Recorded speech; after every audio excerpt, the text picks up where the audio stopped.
Good afternoon. Welcome back to Passionate World Radio Network. Distinguish yourself from the ordinary. And today, 2 o'clock, Lillian's interview. And her special guest is Toni Quest, who wrote a book with the help with Tad Brunton called Actualize and A Life in Progress. So good afternoon, Toni. How are you doing today? I'm doing very, very well, Lillian. I'm really pleased to be on the show. I'm glad. And you're not swimming through a lot of snow? Oh, piece of cake.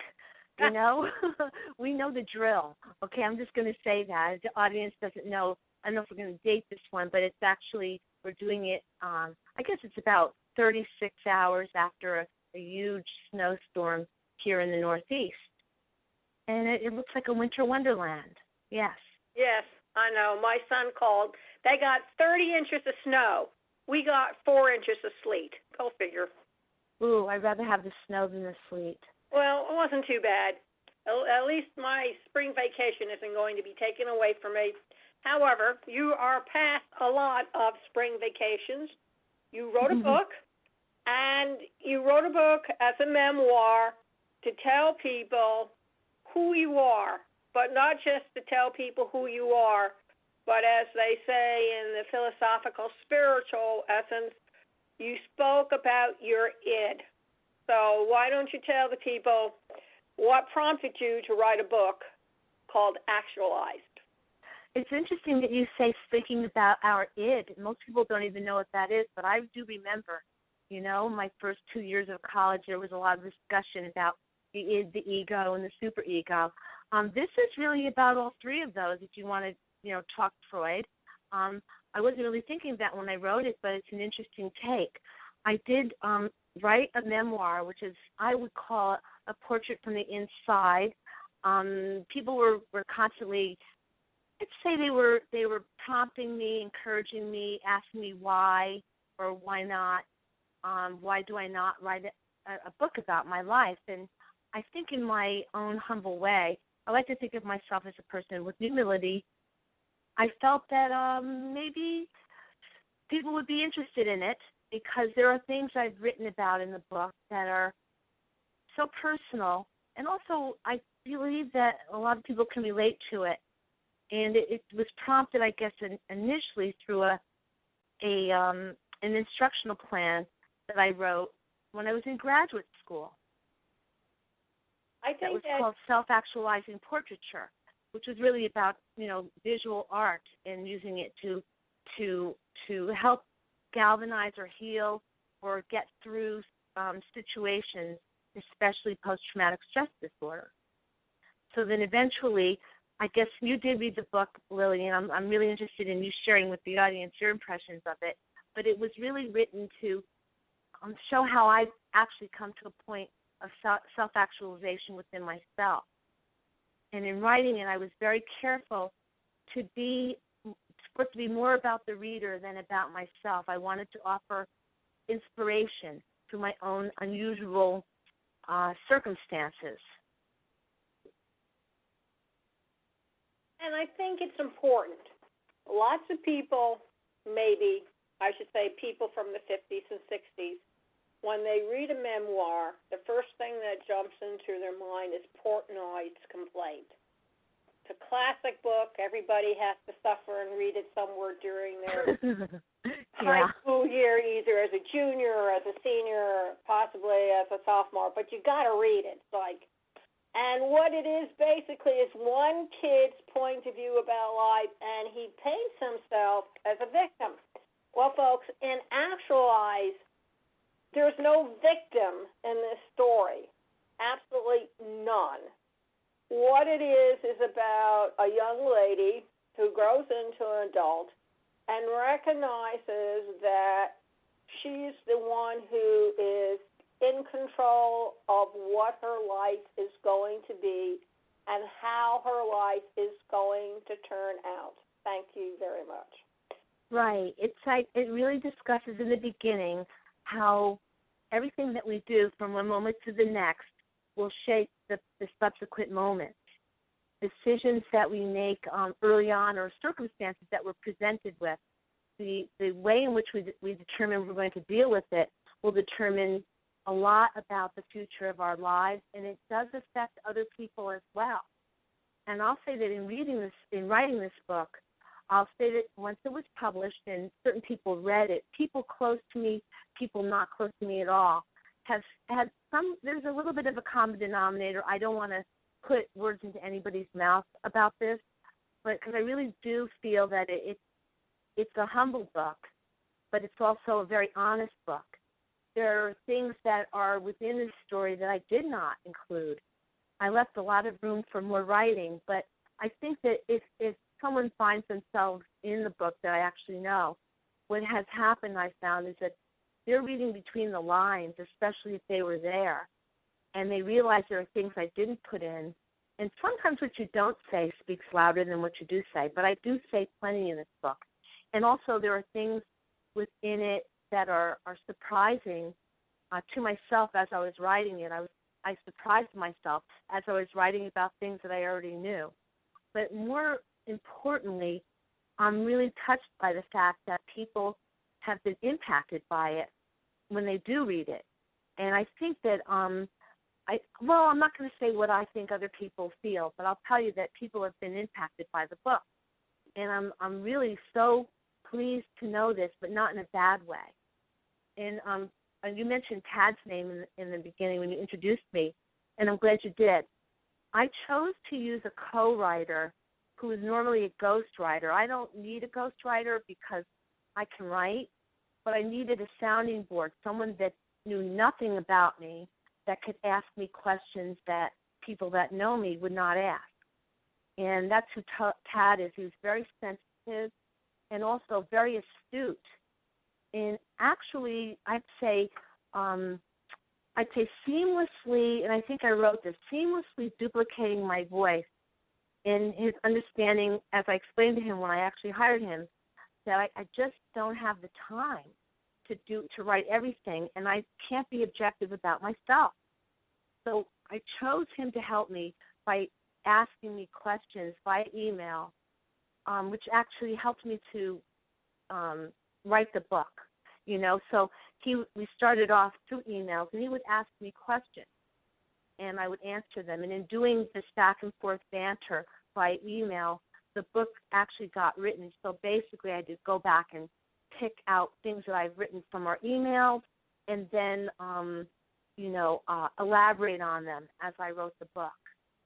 And he also gave me an opportunity to see what was unique about my life, because it's from the eyes of a stranger who's nothing like me. Imagine, Lillian, you read the final chapter, which I wrote about Tad. I'm curious as to what you think about that in writing a memoir.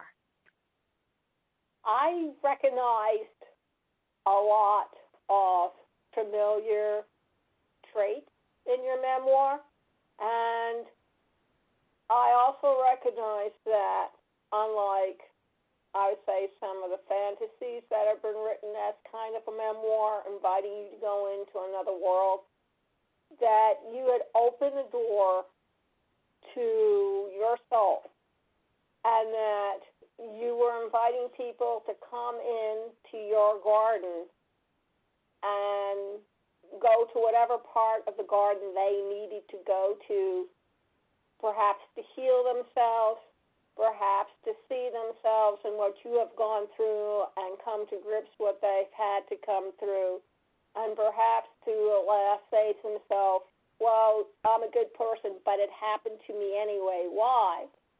It doesn't matter why it happened. It did, and this is what you can do with the outcome of what happened to you, and how you can make it a better place, not only for yourself, but everybody else that you come in contact to. And that is a very rare gift that many people do not seem to possess, and you possess it. I think a lot of people, thank you for that. I think a lot of people are very egotistical about what they think. I know that there's a gentleman that I watch his feed on social media. I like to read it. I don't always participate, but he used the term the grandiose self, which is what I tried to avoid. So often people they don't realize they're doing it, I believe. They refuse to learn because they feel so grandiose about themselves and their beliefs that they don't open themselves up to become more of their real self. So I don't think of myself as and really it takes a lot of soul searching and effort, and again it takes a lot of humility to write things that would normally be very embarrassing to even admit. But I find that now that it's written, I remember I can say the moment I was going to push that button, to say okay, it's published. I realized that I was putting myself out there, basically running naked through the universe, or actually on the planet. And people were going to know me in a way that they did not imagine knowing me. Even people close to me, I had one person say that they had no idea that I had been going through a certain thing at a certain point in my life, but they were there. And she said, I was there, and I felt guilty reading it. And she said that the book put her in a state of turmoil because she's in the book. It put her in a state of turmoil because she was there, and she would have liked to have been able to help. I think there was a bit of reading between the lines also that she experienced, and she realized how forgiving I really attempt to be because I didn't write those things, which would tell even more about some of the characters in the book. So I made a very concerted effort to make sure that I said nothing unkind about anyone. So, there's no bashing, there's no scandal, there's nothing like that in that book, and I could have written it, and it would, I say, might have been even more interesting in some way, but that'll be a fictional book I write sometime. But yeah, it's a tough call, and there was a lot of depression in the 2 years that it took me to write the book because I'm not a sentimental type of person. I'm not cold, but I'm not sentimental. I'm not thinking about the good old days. That's not me. I've never really been that way. I can think about it, but I'm not really thinking about those kinds of things. I can reflect, but I'm not living in the past. So in writing this book, I did feel a strong element of sadness. I think it takes a certain amount of courage to sit down, reflect who you are, and then put it on a piece of paper. Because once it's written and exposed, you can't take it back. It's there in black and white. So that nowadays, yeah. Nowadays especially. Yes. So when you sat down to start writing this book, how did you convince yourself to start writing? Because it's one thing to sit down and say, I'm going to write a memoir, and then there's something completely different about not only sitting down and writing it, but actually finishing it and making sure that you got written what you intended to say. Okay, I'll say that it did write about how it actually happened, but it's something that was a mantra. Toni, you should write a book. TQ, you should write a book. TQ, your story is very unique. You should write a book. And then eventually, it's kind of like that mantra, that inner monologue keeps getting louder. And I remember being in my studio, and I was painting at the time. And usually, I guess a lot of artists can relate to sort of like the inner voice that happens while you're actually creating something, even if you're not a writer. And it just hit me. I'll say that it kind of hit me.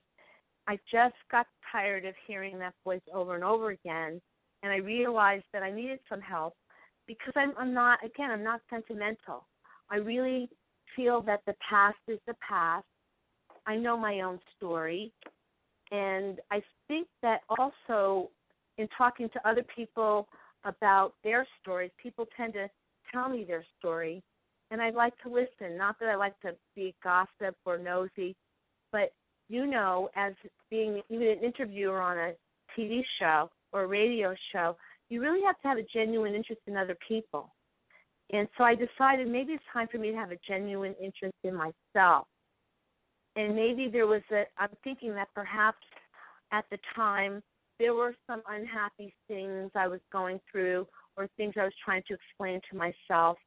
And I felt, well, I really need to write this down. It's one thing to paint it. That I can do, and that's a process, and it's an opening up of self to actually paint and depict something in a very honest and candid way. But to write it is different. So I think also that when I did start writing this book, it was in the month of September, and which is a big month for me. I actually painted a painting about September, 2 paintings about the month of September and what it means to me. And I tend to reflect during, reluctantly reflect during the month of September because it's been a sad month for me as a child. You know, my mother died in September, so I always think about her then. And suddenly I said, I've got to write a book. It's time to do this. And I just ran to the computer, and I thought, who am I going to get to help me with this? You know, talking about myself, it's hard to interview yourself. And that's when I decided to find myself a co-writer. I went and solicited writers on Craigslist, and I got quite a few people responding to my ad for a co-writer. And then it occurred to me, well, why don't I just look at the ads of the co-writers? And that's when Tad's name jumped out at me. And he had already written a lot of books for several people, you know, and talk about humility. He's a ghostwriter. He doesn't get, you know, written credit for that. No one knows that he wrote those books. I imagine he signed contracts, you know, to not talk about the fact that he wrote those books. But I remember in college I had a professor that co-wrote a book for someone famous, but he put his name on it. That was part of his contract.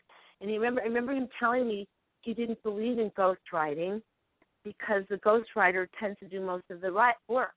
In my case, I did not need someone to do most of the work.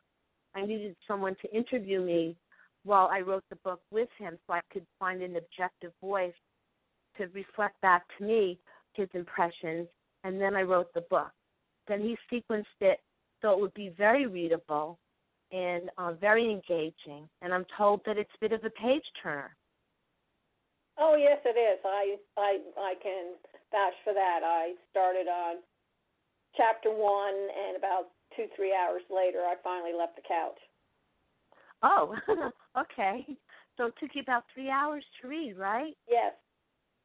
Fast reader, that's 170 some odd pages, right? Yep. Just under 200 pages. Yep. Yeah. Did you find that it changed you at all? I found that it made me more reflective. And more importantly, I've always been attuned to other people and know that people go through a lot of, detours in their lives that they really had not planned on taking. And it tells me that people are stronger than they think. And if they're only willing to give their inner strength a chance to come out and show them what they're really made of, that a lot more would be done. Yeah, that perhaps could be true. Inner strength, yeah. Well, everybody has their level of it. I found that over the years, I find that my expectations of people have become less because it's not up to me to determine what they should be doing. So in reflecting my own life, I realized that there are a lot of things I went through alone. And maybe that was just as well. You know, not to say that a child should have to go through everything alone, and it's not to say that I've gone through the most difficult set of circumstances. But I think that what I've learned from reflecting on my life is that there are certain things that were put in my path that changed everything. There are certain people that were put in my life that I did not anticipate being in my life that changed everything for me. You know, and it continues to happen. It doesn't just stop. As a matter of fact, during the very end of the writing of my book, some of the players in the story, a couple players passed away just as I was about to publish, and it changed everything. And so I had to go back and reread and then rewrite and add chapters, change chapters, and I didn't take anything out that I'd written, but I had to change some things, very significant things. And then in these people passing away, I found that I was able to really look at how these people had an effect on me. I was in some ways in denial about my feelings about certain people. You think a relationship ends, they either die or the relationship ended, and you have a different relationship with them or no relationship with them, or they're not around anymore, and then someone dies, and it changes the dynamic of everything. That's the thing that I found like really most amazing, and also getting put in situations I didn't want to be in, but I felt compelled to engage in something that initially I thought I would never have to engage in. And it's quite sometimes it can really rattle you if you're not ready for it. I think the most important thing that I got out of your book was, and it's an old biblical phrase, folks, everybody knows it, judge not lest ye yourself be judged. Yes, right. We're not in a position to judge or determine this is what I've learned, or determine what other people should or shouldn't do. And it's just everybody's journey is their journey, and they have to take that journey. You know, there's no way you can really get out of it, but you can make a choice. There are always points within a day, within an hour, within a month, within a year, within any time that you're going to be put in a position to make a choice on which way to turn. That's always going to happen, you know, and the choices that you make. I know one person said to me that in reading the book, they realized that there are choices and decisions that they made that weren't necessarily the best thing and in their best interest or in the best interest of the people that they loved. And I think that, you know, that particular commentary really struck me, and it definitely made me double think a lot of things about that person. And I'm kind of glad I didn't tell the whole story, because I know that it would have been devastating, not just to that person, but to a lot of people. And so I made a decision, you know, a mindful decision, you know, not to put some things in there, to only put things in there that are going to be helpful. You know, I think that everybody's capable of reading between the lines, and I suppose that maybe there was a subconscious part. Subconsciously, I knew that people would read between the lines, and it wasn't even like I was trying to get to them, but I kind of knew that they would read between the lines. I hope that they realized that I try to think of myself as having a very forgiving nature, you know, because what's the point of not forgiving except to be miserable on your own, you know? Yeah, well, I mean, you end up punishing yourself, not that other person. Because you're the one who's miserable.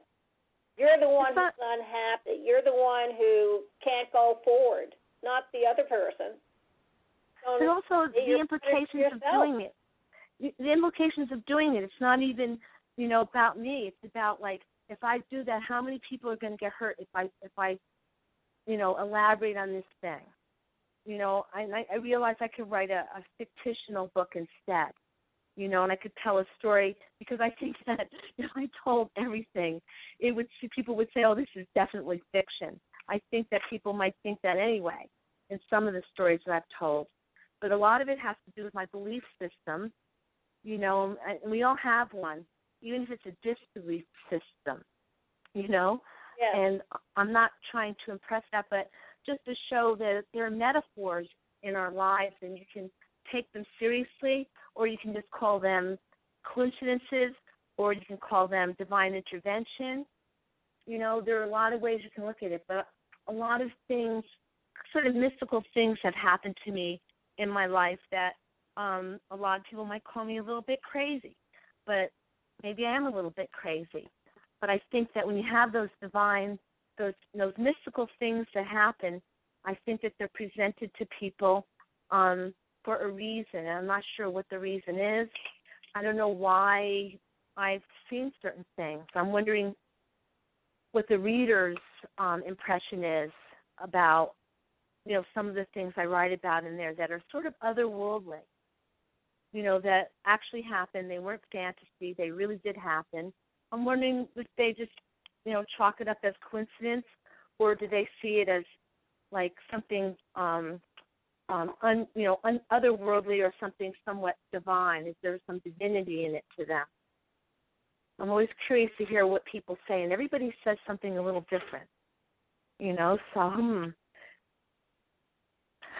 You want people to say things different. You don't want them all to say the same thing, because if you do, then you kind of wonder whether or not they're really getting what's being said inside your memoir, or they're just saying something polite that comes into their head.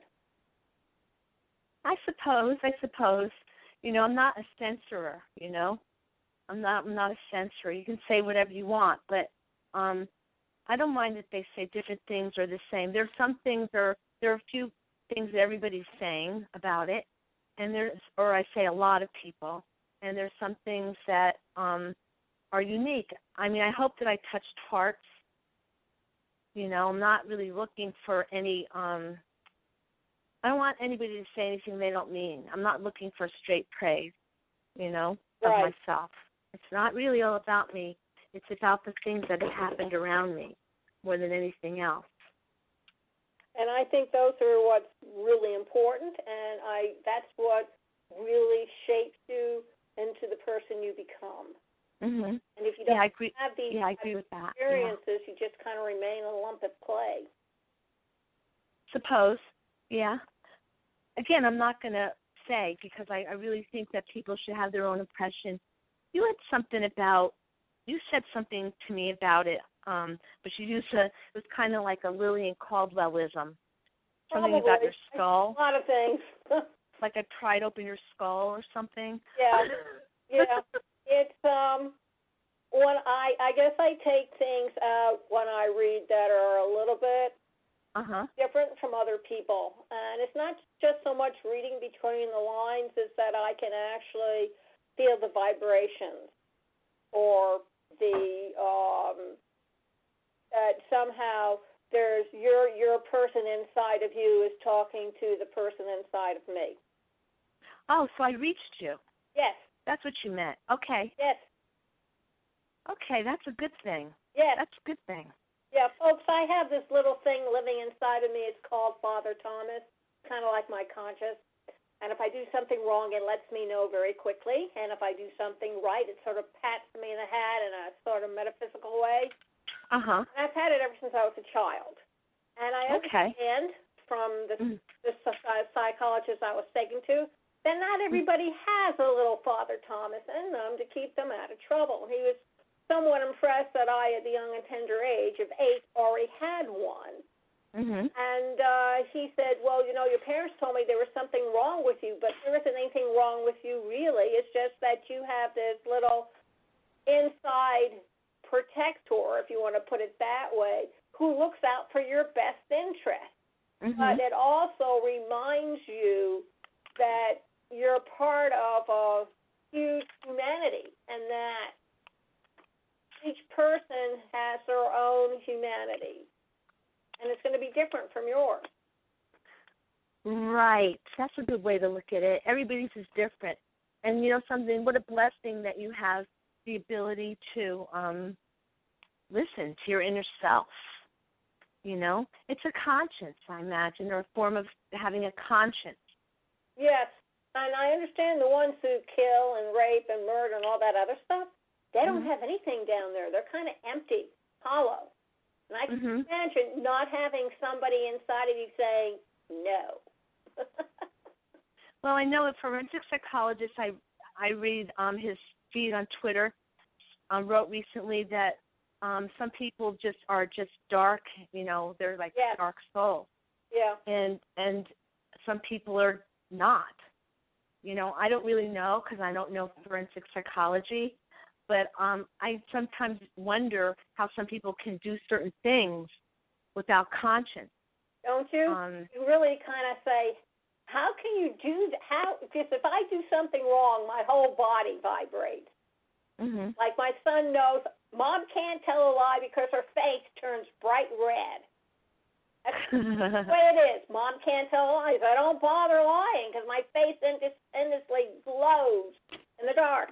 I mean, I'm a beacon for ships on the ocean. So, you're not a good poker player, huh? Not a good poker player. No, absolutely not. And my son got to read my face, and I had to think of something else to do. But I think that it's good for what it is. It certainly has helped me stay out of a lot of trouble or do things that could have had really bad consequences to them, but didn't. And so you made choices. I made choices. Yes. Sometimes when you come to a crossroads, though, you don't really know what's on the end of either road. You go this way, you don't know what the outcome will be, and if you go that way, you don't know what the outcome will be. No. And sometimes you have to do an eeny, meeny, miny, mo. Yeah, one potato, two potato. I think that everybody mostly has the choice to make a decision on one thing or another, and I think it's how they influence themselves to go through on that particular decision. I was watching a program about kids in jail who have sentences for life, and they all say the same thing, which is very, very scary. I didn't mean it, I didn't think it through, and I had a choice. Yeah, that's true. Yeah, that happens to a lot of people, not just children. Yes. Just one of those things that happens to the best of us. Absolutely. And when they were asked whether they were not guilty or guilty, every single one of them says, I'm guilty. I did it. I just didn't think it through. I made the wrong choice. So then, to me, the next question would be, what is in you that makes you consistently make the wrong choice? But, they're in jail. They're not going to ask these type of questions. But I would be interested to try and find out why they consistently make bad choices instead of the good choices. Well, I don't have a clue. I'll be honest about that. I don't have a clue as to what that would be. I don't feel worthy of even commenting on it. I have no idea. That's the truth. Well, let's go back to Actualize then. And so do you plan a part 2 to the book? I think the next thing for me in terms of writing will be a fictional story, because within the story that I just wrote, there are a lot of stories within the story.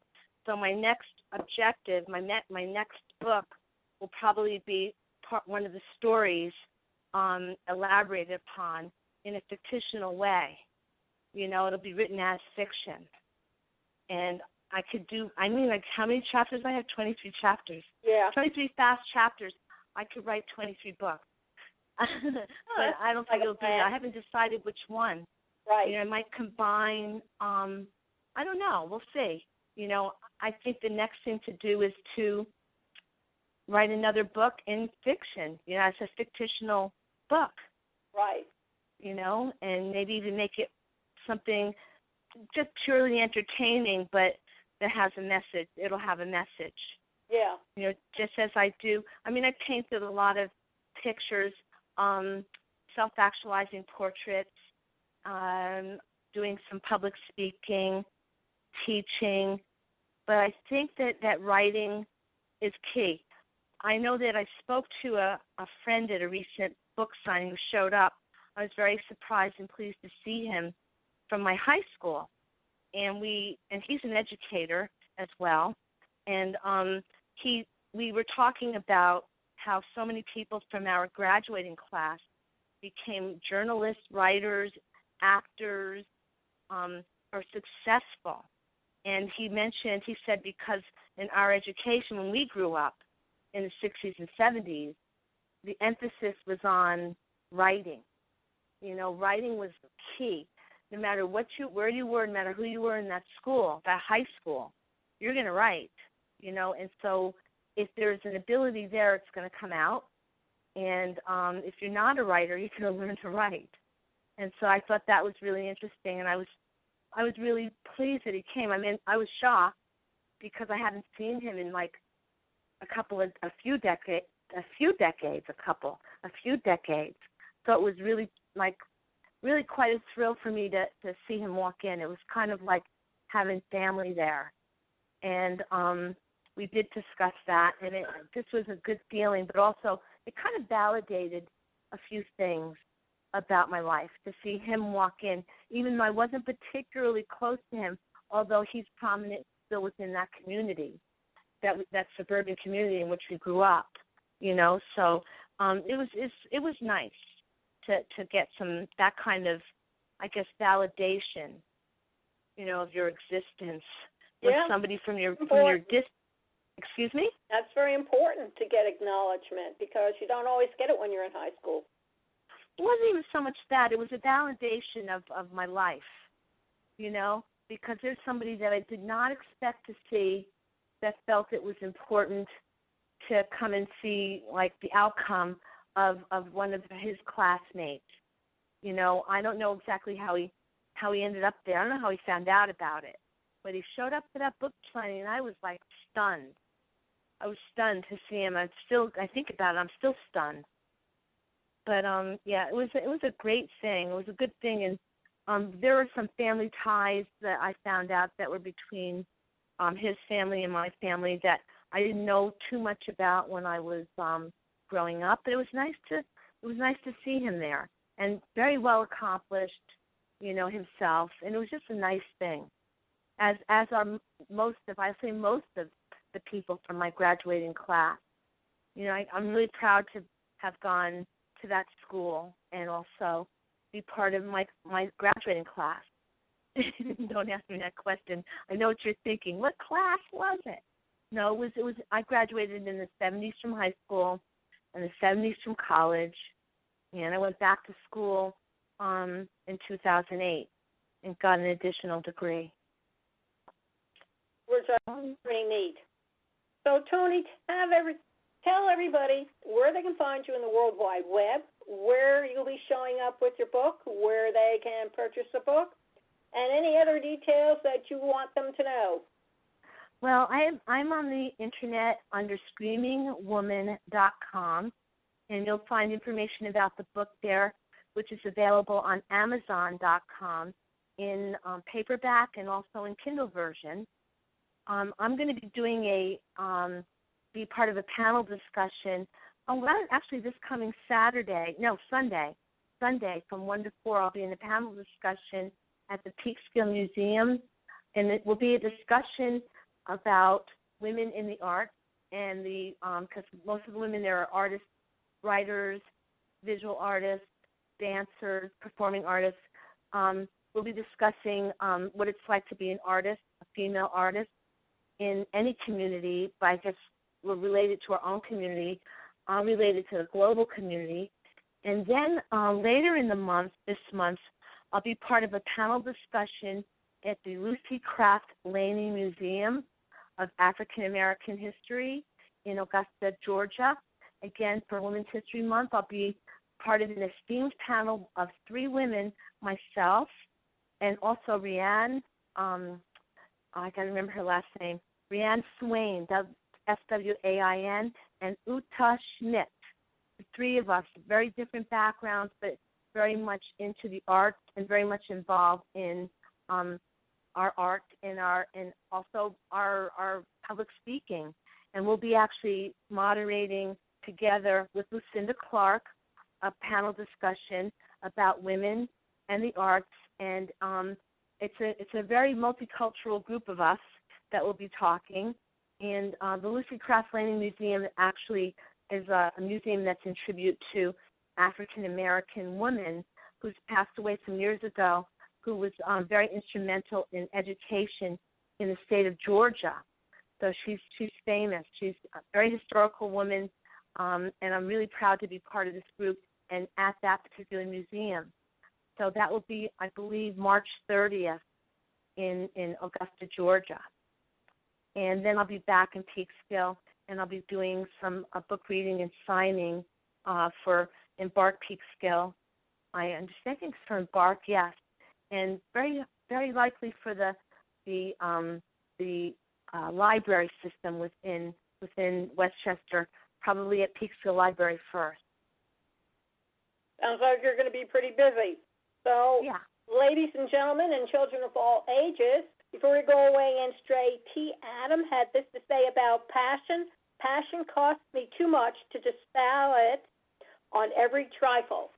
Thank you very much for listening to Passionate World Radio Network. Distinguish yourself from the ordinary. You can hear Toni Quest's interview on Passionate World Radio Network at facebook.com/PWR Network, twitter.com/@PathsOfGiants, googleplus.com/PWR Network, youtube.com/PWR Network, and https://PassionateWorldRadioNetwork.com. Thank you all very much for listening, and remember, please keep listening. Thank you.